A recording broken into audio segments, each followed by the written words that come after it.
Hello students, आप सभी बच्चों का स्वागत है इस सेशन में। यहाँ पर हम लोग वो इम्पोर्टेंट क्वेश्चन डिस्कस कर रहे हैं जो हर एग्जाम में बार बार पूछे जाते हैं। अगर आप बिहार पुलिस कांस्टेबल की तैयारी कर रहे हो या फिर आप लेबोरेटरी असिस्टेंट या फिर आप डीएलएड की अगर तैयारी कर रहे हो तो ये क्लास खास तौर पर आपके लिए है। तो चलिए शुरुआत करेंगे।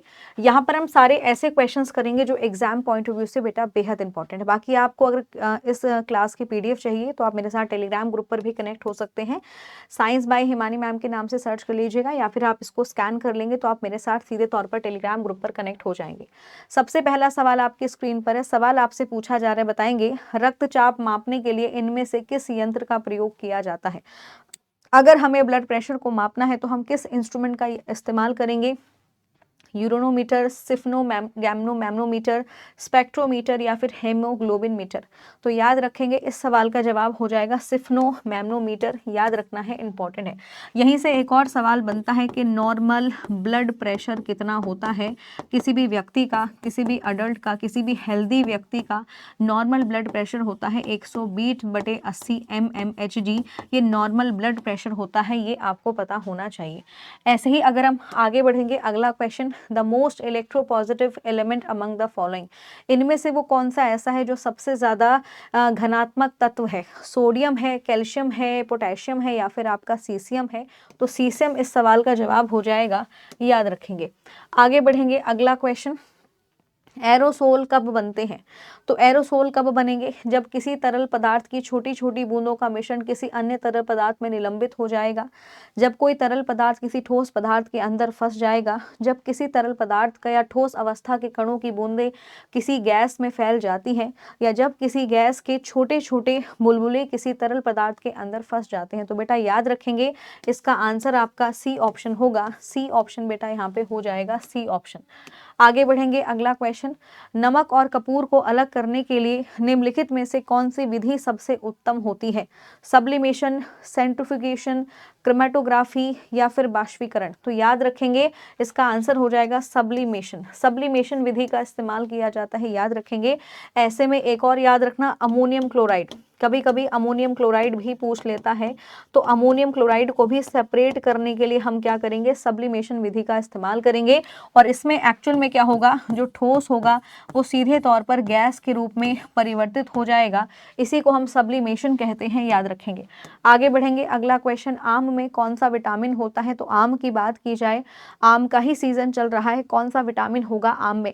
Vitamin A, vitamin B, B और सी, ए और सी और बी और ई।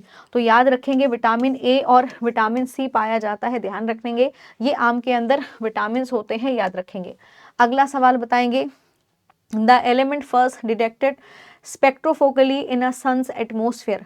सन के या सूर्य के वायुमंडल में स्पेक्ट्रोस्कोपिक रूप से सर्वप्रथम पाया गया तत्व क्या था। ओजोन है, नियॉन है, हाइड्रोजन है या फिर हीलियम है। तो इसका आंसर हो जाएगा हीलियम। हीलियम इस सवाल का जवाब होगा। और आप सभी जानते हैं कि हीलियम जो है वो प्लाज्मा के रूप में उपस्थित होता है, ध्यान रखना है, इंपॉर्टेंट है। हाइड्रोजन के एटम्स ही हीलियम में परिवर्तित होते हैं। प्रतिरोध की SI यूनिट क्या होगी, कूलम होगी, ओम होगी, जूल होगी या फिर न्यूटन होगा। तो प्रतिरोध की इकाई होती है आपका ओम, याद रखेंगे। और जूल जो इकाई है वो होती है एनर्जी की, ऊर्जा की। और बेटा याद रखेंगे कार्य की इकाई भी यही होगी। न्यूटन इकाई फोर्स की होती है, बल की होती है, याद रखेंगे। साथ में भार की भी होती है, वेट की भी होती है, याद रखना है। वैसे ही अगर हम बात करें कूलम की, तो कूलम इकाई होती है चार्ज की, जिसे हम आवेश कहते हैं, याद रखेंगे। आगे बढ़ेंगे, अगला क्वेश्चन, अगला सवाल, निम्नलिखित में से कौन सा यहाँ पर गलत दिया गया है। तो एक सिंबल जो है वो यहाँ पे गलत दिया गया है, तो गलत सिंबल की पहचान करनी है। मर्क्यूरी का सिंबल Hg होगा, सिल्वर का सिंबल Ag होगा, सोडियम का Na या फिर पोटेशियम का Ka।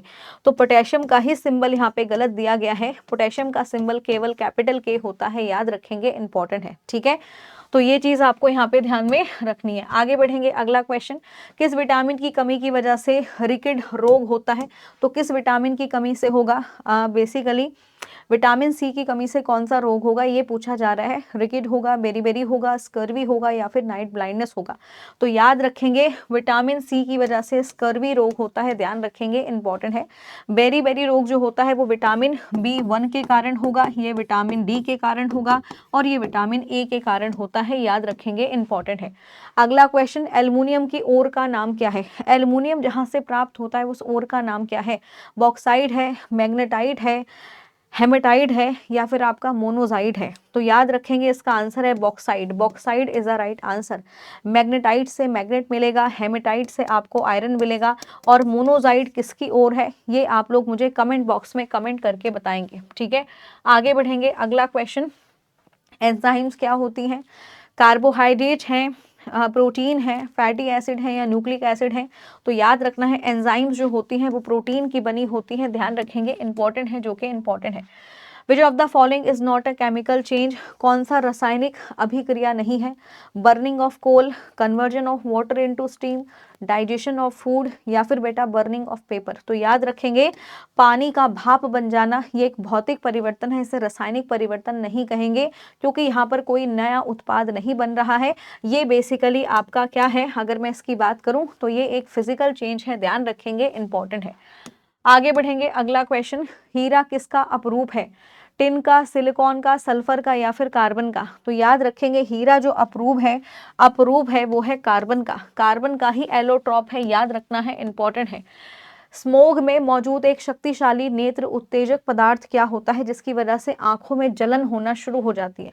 स्मोग एक्चुअल में धुआं यानी स्मोग और डस्ट का ही मिश्रण होता है स्मोग, याद रखेंगे। इसमें ओजोन है, नाइट्रिक एसिड है, पर ऑक्सी एसिटाइल नाइट्रेट है या फिर सल्फ्यूरिक एसिड है, सल्फर डाइऑक्साइड है? तो आंसर इसका हो जाएगा पर ऑक्सी एसिटाइल नाइट्रेट, जिसकी वजह से आंखों में जलन होती है, याद रखेंगे। विच of the following part of human respiratory system? आपको ये बताना है कि ह्यूमन रेस्पिरेटरी सिस्टम के कौन से भाग हैं? ट्रैकिया है, डायफ्राम है, लंग्स हैं या फिर ऑल ऑफ द अबव? तो याद रखेंगे जब हम रेस्पिरेटरी सिस्टम की बात करेंगे तो ये तीनों के तीनों आपके रेस्पिरेटरी सिस्टम के पार्ट हैं, ध्यान रखना है, इंपॉर्टेंट है। आगे बढ़ेंगे, घरेलू मक्खी द्वारा क्या चीज़ नहीं फैलती है? तो कॉलरा नहीं फैलेगा, एंट्रिक फीवर, डेंगू फीवर या फिर डिसेंट्री? तो याद रखेंगे पेचिस जो होता है वो घरेलू मक्खी के द्वारा नहीं होता है, याद रखेंगे, इंपॉर्टेंट है। आगे बढ़ेंगे, अगला मतलब ये आपका लास्ट क्वेश्चन था। अब आप लोगों के लिए जानकारी ये है कि बेटा मंथ एंड सेल जो है वो स्टार्ट हो चुकी है। अब ऐसे में आपको क्या करना है, बिहार एग्जाम्स वाला के हमारे जितने भी कोर्सेज हैं, चाहे महापैक हो, चाहे आपके लाइव कोर्सेज हों या रिकॉर्डेड बैचेस हों, सब पर आपको मिल रही है 80% तक का ऑफ। और ये ऑफर जो है केवल 26 से लेकर 30 जून तक ही उपलब्ध है और 80% तक ऑफ मिल रहा है और साथ में 5% और एडिशनल ऑफ मिल रहा है। आपको कूपन कोड यूज़ करना पड़ेगा मंथ एंड, ठीक है। तो स्टूडेंट ऐसे इंपॉर्टेंट क्वेश्चंस के लिए चैनल के साथ जुड़े रहिए। मिलते हैं आपसे अगले सेशन में जहां पर हम ऐसे ही इंपॉर्टेंट क्वेश्चंस को डिस्कस करेंगे। Thank you so much, bye bye and take care.